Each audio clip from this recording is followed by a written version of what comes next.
for the invitation to be a speaker at the Economist Forum today and to speak about the future of money. My name is Dr. Ruja.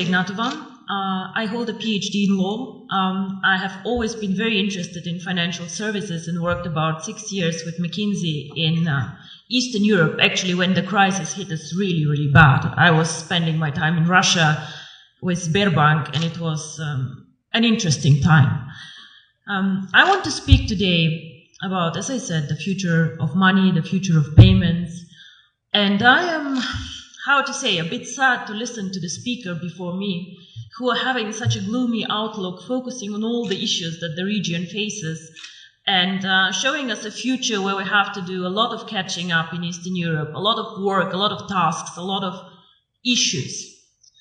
So I would like to take a bit of a different approach. I would like to show people that Eastern Europe can innovate, that Eastern Europe can bring growth, that we are not just a follower country catching up, but actually that we also can show the world that we can do a lot. Our company, which is very young, 1.5 years old, actually writes history currently with cryptocurrency. Onecoin currently reached a market capitalization of $1 billion 3 days ago, which makes me extremely proud. And we have a network of 650,000 users, over 190 countries, and we come from Eastern Europe. We started actually in this country, we had the idea in this country, and we do not only describe the future of money, actually we take a very active approach of shaping the future of money. So, Southeastern Europe is a very good place to live, and I'm born here. I have been not raised here the whole time, but I feel home here. But however, even we cannot take an isolated approach and see ourselves as an own microcosmos. The world is getting smaller and smaller. We are living in a world with globalization. Technology is developing at a speed that makes me dizzy sometimes, seeing what happens around us. And all the innovative companies like Facebook, Google, Apple, all of them, unfortunately, are either not even coming from Europe, or like we are just a follower and just saving all our money in Eastern Europe, which is a lot of money for us to go and to buy the newest iPhone outside. So with globalization, the world becomes much smaller, much more transparent, and the needs of consumer and of companies actually change a lot. We have a lot more needs for cross-border transactions. Even as a simple customer, I have to do a lot of shopping, a lot of things outside my country. So, of course, this is a need that we need and we have to address with a company. So, what is the future of money? In my opinion, the future of money, or a big part of the future of money, will be outside the banking system as we know it today. Traditional businesses either will change or new entrants will come in the market. One of the most spectacular entrants that I've been following now for about 5 years is Bitcoin. Now, Bitcoin is a cryptocurrency, the first cryptocurrency, the biggest cryptocurrency currently.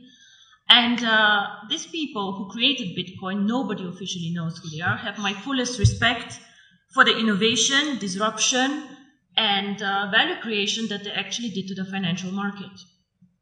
Of course, wherever there's value creation, speculators come, and a lot of turmoil can happen, but these people created something new and something really exciting.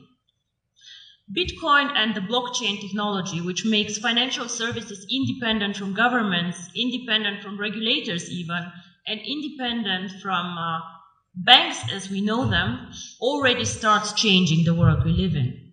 However, Bitcoin until now and the more sophisticated cryptocurrencies have been a payment system, an investment system for the either very sophisticated people out there with a very, very solid IT background, for the smart ones, or for the elite who has a lot of money and diversifies their portfolio with a new exotic investment like Bitcoins.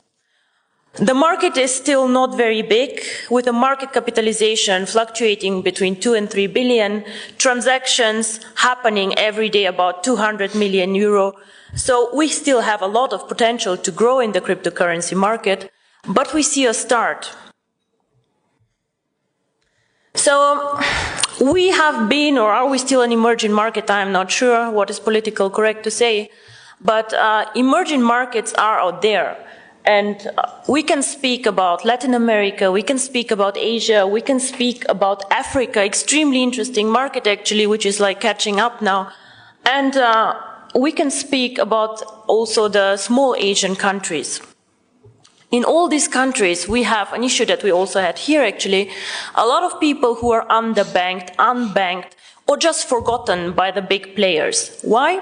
Because they're poor, because they have needs that are not that interesting in the transactions, or simply because some of these people do not have proper documents.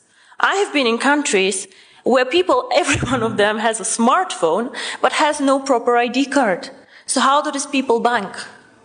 I have been in Singapore and seeing Indian people working very, very hard to support families in India.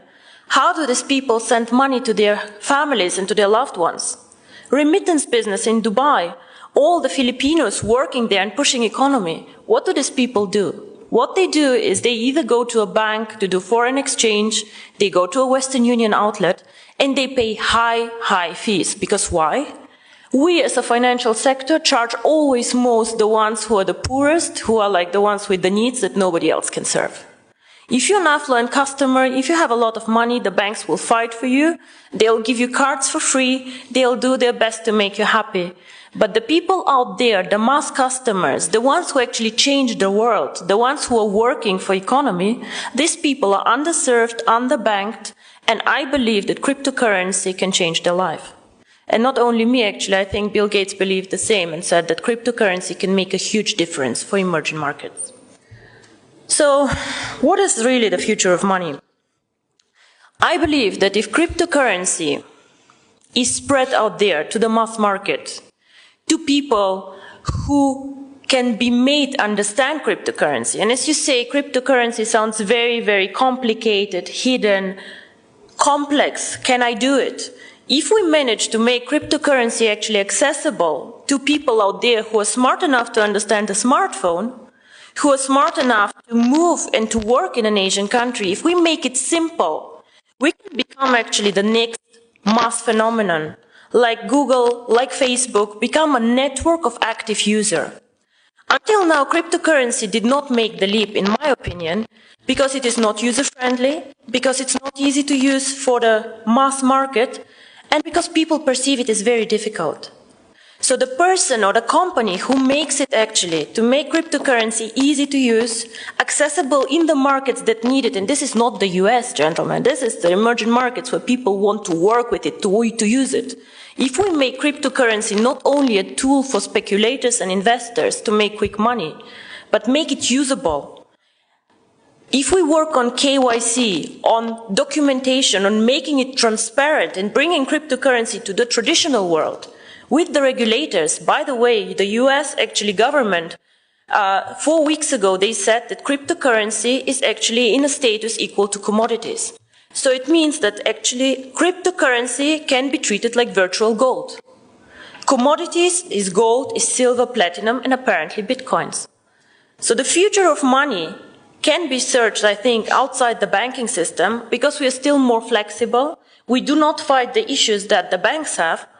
And because we think that the next big thing is based on technology, on the internet, and on the network phenomenon that we see in all these big companies out there. I think if we manage to provide a consistent strategy, a case to use the currency, and an easy access, which is aligned with the regulators out there, transparent, safe, cryptocurrency can actually be one of the preferred methods of payment, and not only bank transfers, card transfers, and all the traditional ways that we deal money with. My future, or my vision actually, is the one card, making cryptocurrency one currency like the euro, like the dollars, that you just can go and spend with your card, which can be a Visa, MasterCard, China Union Pay, whatever. Make it a real currency that people just can go and spend out there. I have done my job whenever all of you can go with their card and just spend Onecoins for a dinner. This is when cryptocurrency actually became real for me. And I'm very, very curious how the next 2 to 3 years will work out for all of us. And I hope I'm right that the future is with technology and with us. Thank you very much.